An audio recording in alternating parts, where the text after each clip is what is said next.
மணப்பெண்ணின் பிரத்யேகமான திருமணம் விவாஹா தி சென்னை சில்க்ஸ்.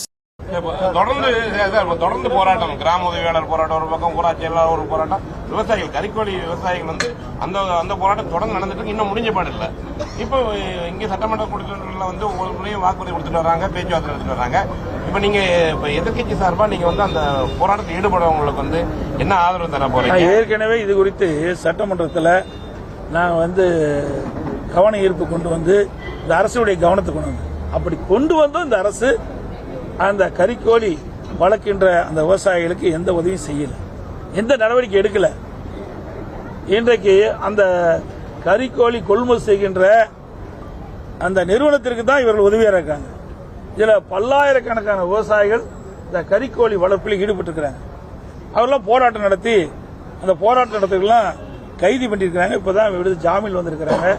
அதெல்லாம் ஒரு சாதாரண விவசாய குடும்பத்தை சேர்ந்தவர்கள். இது அவருடைய வாழ்வாதாரம். இந்த கறிக்கோழி வளர்ச்சி தான் குடும்பத்தை நடத்த வேண்டிய சூழ்நிலை இருக்கின்ற காரணத்தினால இன்றைக்கு அதனுடைய கறிக்கோழி வளர்க்கின்ற பொழுது அதனுடைய செலவு அதிகரித்து விட்டது. அது புள்ளிவிவரமா கொடுக்கறாங்க. அதற்கு உண்டான தொகை அதிகரித்து தான் கேட்கறாங்க. அது கூட இந்த அரசு சரியான முறையிலே அந்த நிறுவனத்தை அணுகி அந்த கறிக்கோழி வழக்கிற்கு அணுகி ஒரு பேச்சுவார்த்தை நடத்தி ஒரு சுமமான ஏற்பாட்டை செய்திருக்கணும். ஆனால் அதெல்லாம் இந்த அரசு பத்தி கவலையே கிடையாது. அதை பத்தியும் கவலைப்படுறது கிடையாது. எவ்வளவு போராட்டம் பண்ணாலும் அதை பத்தியும் கவலைப்படுறது இல்லை. இன்னைக்கு விவசாயிகள் பற்றியும் கவலைப்படுறதில்லை, பொதுமக்களை பத்தியும் கவலைப்படுறதில்லை. ஒட்டுமொத்த மக்களையே பத்தி கவலைப்படாத ஒரே அரசாங்கம் திமுக அரசாங்கம்.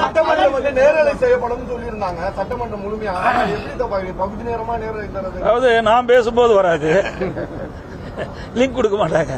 அது பேசும்போது மட்டும் லிங்க் வரும். நான் என்ன கேள்வி கேட்டேன்னு அதை ஒளிபரப்பினா தான் அதற்கு உண்டான பதில் சரியா தவறா என்று மக்கள் புரிந்து கொள்ள முடியும். பல முறை சட்டமன்றத்தில் பேசிட்டோம், நீதிமன்றம் வரைக்கும் போனோம், அங்கேயும் இது வரைக்கும் பெண்டிங்கில் தான் இருக்குது. இன்னும் அதுக்கு முழு தீர்ப்பு கிடைக்கல.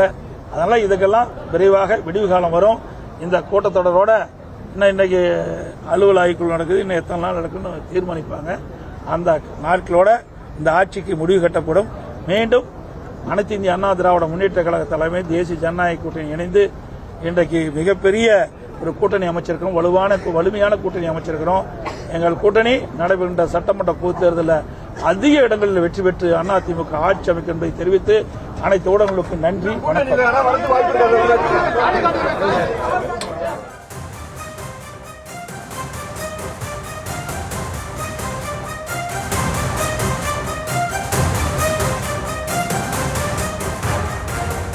தமிழக இடைக்கால பட்ஜெட் இன்றைய தினம் தாக்கல் செய்யப்பட்டதைத் தொடர்ந்து எதிர்க்கட்சித் தலைவர் எடப்பாடி பழனிசாமி செய்தியாளர்களை சந்தித்தார். அந்த காட்சிகளை பார்த்தும் விவரங்களை பின்னர் வரும் செய்திகளில் பார்க்கலாம்.